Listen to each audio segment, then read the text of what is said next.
तो ये जगह हमें अब से 41 साल पहले हुकूमत की तरफ से मंजूर की गई चर्च बिल्डिंग के लिए।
तमाम हमारा दिल नहायत शुक्रगुजारी से भरा है कि फाइनली हम चर्च बिल्डिंग की छत डालने में कामयाब हुए हैं। ये सब आपकी दुआओं का नतीजा है, खुदावंद का फजल है और सबकी सपोर्ट है कि हम इसे मुमकिन कर पाए हैं।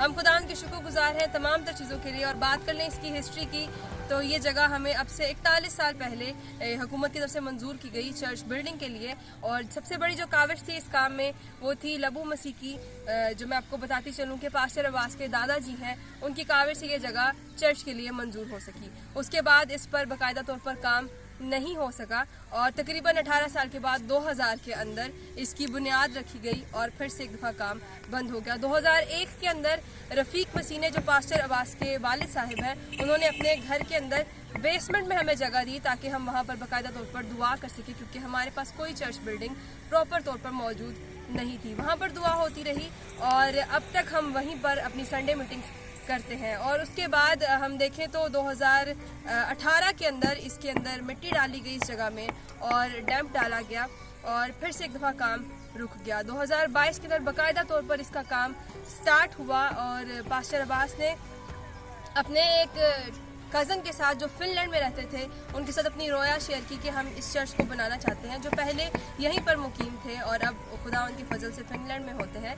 तो उन्होंने अपना इंटरेस्ट शो किया कि वो यहाँ पर हमें फाइनेंशियल सपोर्ट देंगे इस काम के अंदर, ताकि बाकायदा तौर पर ये काम अपने अंजाम को पहुँच सके, कंप्लीट हो सके। सो उन्होंने हमें इसमें मदद की और मदद का वादा किया और कुछ अरसे के बाद उनकी डेथ हो गई। कुछ अरसे के लिए ये काम रुका भी, लेकिन खुदा उनका ये फजल हुआ कि उनकी टीम ने, क्योंकि पास्टर सलामत साहब ने अपनी एक टीम तैयार की थी जो इसके लिए हमारे लिए सपोर्ट को, फाइनेंशियल सपोर्ट के लिए काम कर रही थी, तो उन्होंने हमसे कांटेक्ट किया हमारे एक कज़न के थ्रू, यानी पास्टर अब्बास के भांजे के थ्रू, जिनका नाम पास्टर शहजाद सैमुअल है।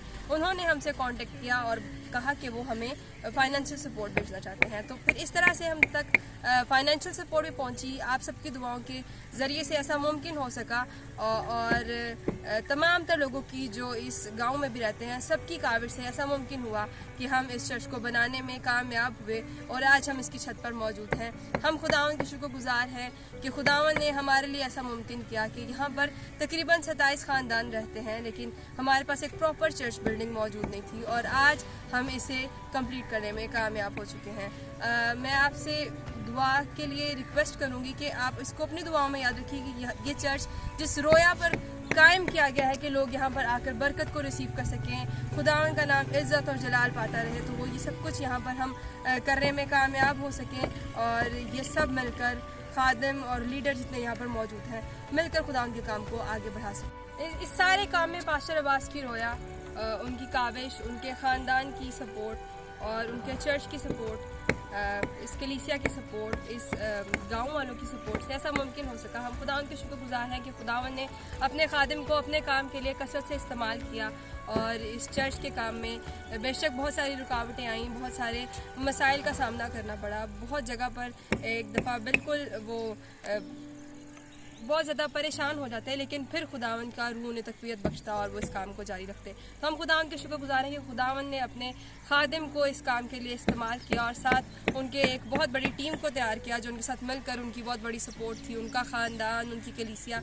जो उनको दुआओं में याद रखे हुए थे, जो उनके साथ मिलकर यहाँ पर काम कर रहे थे। और हम खुदावन के शुक्रगुजार हैं कि यहाँ पर बहुत सारी लेबर वॉलंटरली काम कर रही होती थी कि हम खुदावन का घर तैयार कर रहे हैं। सो हम खुदावन के शुक्रगुजार हैं कि खुदावन ने अपने खादिम को और साथ उनकी टीम को इस काम के लिए इस्तेमाल किया और आज ये चर्च कंप्लीट हुआ है और ये चर्च खुदावन के जलाल के लिए इस्तेमाल होता रहेगा। अपनी दुआओं में याद रखिएगा और अपना बहुत सारा ख्याल रखिएगा। हमें दीजिए इजाज़त। खुदा हाफ़िज़।